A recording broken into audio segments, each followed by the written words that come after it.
안녕하십니까, 난가이버입니다. 이번에는 귀촌자들께서 집을 사거나 임대해서 수리하는 부분과 신축 부분에 대해서 참고의 말씀을 드리겠습니다. 참고로 귀촌자들 개인의 경제 상황에 따라 여러 계층이 있을 수 있는데요. 어느 특정 계층을 위해서 말씀드리지 못하고 일반론적으로 말씀드리고요. 자신의 상황이나 수준에 맞지 않더라도 양해해 주시기 바랍니다. 집을 사서 수리를 하는 경우와 임대하여 수리하는 경우는 사뭇 다르기도 합니다만, 먼저 농가주택을 매입해서 리모델링이나 수리를 하는 경우를 소개할 텐데요. 두 경우 모두 공통 관심은 역시 비용입니다. 물론 집을 매입해서 자신의 집을 수리하는 경우는 당연히 비용이 많이 소요될 겁니다. 평생 자기 것이니까요. 그렇지만 임대하여 수리하는 경우, 처음부터 수리를 하고 입주하는 경우와 입주하여 하나씩 해가는 방법이 있는데, 단점은 전자보다 후자가 비용이 비싸게 처지긴 합니다. 그렇지만 당시 경제 상황에 따라 선택을 하겠지만요. 오늘 소개하는 집은 시골 빈집을 매입해서 수리하는 두 가지 경우를 보겠습니다. 수리 비용에 관련한 부분인 만큼 위치와 건물주 등 사적인 부분에 대해서는 언급을 하지 않겠습니다. 이 집은 본채와 별채로 나누어져 있는데요. 집의 원래 모습은 저희 집과 근본적으로 비슷한 것 같습니다. 오리지널 한옥 기와가 아닌 기와형 강판 지붕으로 현대에 시공된 것은 아닙니다. 우선 내부 시공 현장 모습을 보겠습니다. 나무의 공사에 시시비비하는 것이 무리하다고 생각될까봐 공식적인 촬영이 될 수 없어 영상이 안정스럽지 못한 점 양해 바랍니다. 여기는 문간방 또는 사랑방으로 사용했거나 아니면 옛날 모습이 살던 곳이 아닌가 싶기도 합니다. 여기는 원래 온돌방을 살려 찜질방 용도로 개조한 것으로 보입니다. 자, 본체로 가봅니다. 정문으로 들어갑니다. 일반적인 방과 화장실을 만들고 있네요. 뭐 특별한 시공 형태는 보이지 않습니다. 일부 목재 골조는 일부 살리기도 했지만 뭐 별 의미는 없는 것 같고요. 천정은 새로 시공하고 있습니다. 눈에 많이 띄는 것은 온통 하이샤시 같습니다. 하이샤시는 유리의 등급에 따라 비용이 많이 달라집니다.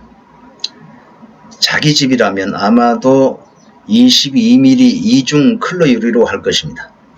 그러나 임대의 경우는 일반적으로 16mm 정도로 하는데, 그 정도는 해야 단열 보온과 방음에 효과적입니다. 그러나 22mm와 16mm의 비용은 차이가 많이 납니다. 보통 옛날 빈집은 20 내지 30년 된 밤색 비슷한 알루미늄 사시로 되어 있고, 유리는 5mm 단창으로 되어 있어서 하이샤시에 비해 단열은 물론이고 방풍, 방음 효과는 엄청난 차이라고 볼 수 있습니다. 이 집의 외벽 마감은 별로 뭘로 할지는 모르겠지만 전체 수리 비용이 1억 3천만이라고 하니까 목재가 아닐까 합니다만 그렇지 않을 수도 있겠습니다. 왜냐하면 이런 집을 1억 3천만 원을 들여서 수리하는 것을 보면 주인 양반이 뭘 모르고 기촌한 분 아닌가 생각이 들기 때문입니다. 저 같으면 이런 집은 새로 지었으면 지었지 이런 돈을 들여 개조하지 않을 것 같고요. 저는 아예 옆집처럼 현대식 집을 신축할 것 같습니다. 아주 고택 기와집 정서가 아닐 바에 말이죠. 이 집은 고전적인 한옥도 아니고 그렇다고 현대식 집도 아니고 그저 평범한 시골집으로 특별한 의미를 부여할 수 없어 보입니다. 주방도 그리 넓어 보이지 않네요. 사장님에게 비용을 확인해 보겠습니다. 아이고, 안녕하세요. 요 정도 지으려면 대충 공사비 얼마나 주면 됩니까? 진단을 요 정도 이제 공사하려면. 지금 여기 이 리모델링 하는 예. 지금 평수가 이게. 조금 지금 이 집은 1억 3천 가지고 지금 끝낼 생각. 1억 3천 원. 이 집은 전형적인 요즘 시골 농가인데 이 정도 돈을 들여 리모델링 할 만한 가치가 있나 생각이 됩니다. 제 개인 생각으로는 이런 집은 요즘 자재비용 인상분을 감안하더라도 최고 6, 7천 정도면 집 전체적으로 훌륭한 개조가 되지 않을까 봅니다. 찜질방은 물론이고 집 뒤쪽에 정자 하나 더 짓고도 말이죠. 뭐 그렇다고 시공사장에게 비싸다 싸다 말을 하지 못하겠지만 말입니다. 뭐 나름 자신의 가치를 주장할 수 있으니까요. 이런 수리 부분은 기촌자 스스로가 미리 상식을 알고 있었더라면 이런 비용으로 시공하지 않았겠죠. 일반적으로 이런 집 유형의 리모델링은 평당 150에서 200만원 그 주변입니다. 물론 그 이하로도 할 수 있고요. 그렇다고 볼 때 약 30평 정도의 이 집은 별 특별한 부분이 없어 보이는데도 엄청난 비용이 들였다고 보입니다. 물론 어떤 경우든 토목공사는 별도입니다. 그렇다고 이 집은 특별히 큰 토목공사도 보이지 않습니다. 많은 귀촌자들이 대부분 도시에서 귀촌하기 때문에 전반적인 개념을 잘 몰라서 바가지를 쓰는 경우도 있고 못 모르고 이렇게 쓸데없이 돈을 많이 들이는 경우가 많은 것 같습니다. 그리고 이렇게 돈을 많이 들인 후에 혹시라도 귀촌을 포기하게 되거나 또 더 좋은 곳으로 갈 생각이 있을 때 집을 팔아야 됩니다만 잘 팔기도 힘듭니다. 자, 다음은 약 4, 5년 전에 지은 비슷한 경우의 집인데요. 지금 자재 시세로 지었다고 본다면 약 5천에서 6천 정도가 들었다고 합니다. 자, 외부나 내부를 보시면 오히려 이 집이 더 좋게 보일지도 모릅니다. 내부를 보시면 냉난방이나 주방 나무랄 데가 없습니다. 제가 오늘 드리는 말씀만 잘 참고하여 인지하여 놓아도 상당한 도움이 되지 않을까 합니다. 또 제가 가장 딱하게 생각하는 경우는 소위 전원주택이라고 하는 집을 말씀드리는데 뭐 돈만 많다면야 무슨 집을 못 짓겠습니까만 흔히 전형적인 전원주택이라고 하는 집을 보게 되는데요.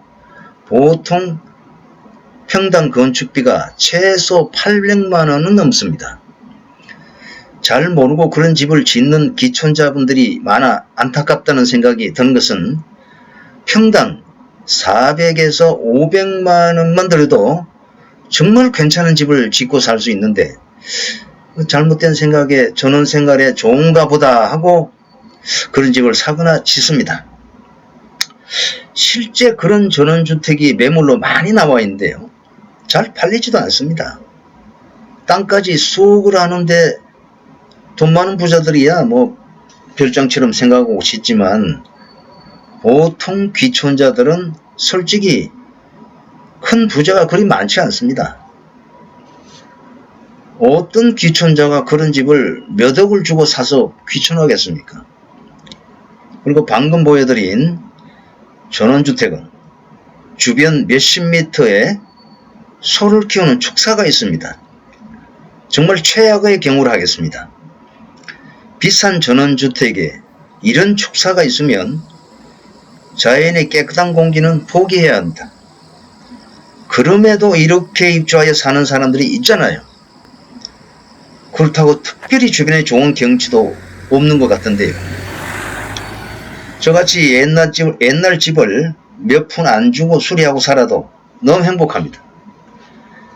생활에 불편한 것도 전혀 없고요. 현대식 주방에 수세식 화장실에 샤워실에 텃밭에 따뜻한 방에 전망 좋은 하이샷이 의문에 마당에 바베큐 테이블에 뭐가 불편하겠습니까? 생활하는데 평당 800만원이나 300만원이나 불편한 차이 1도 없습니다.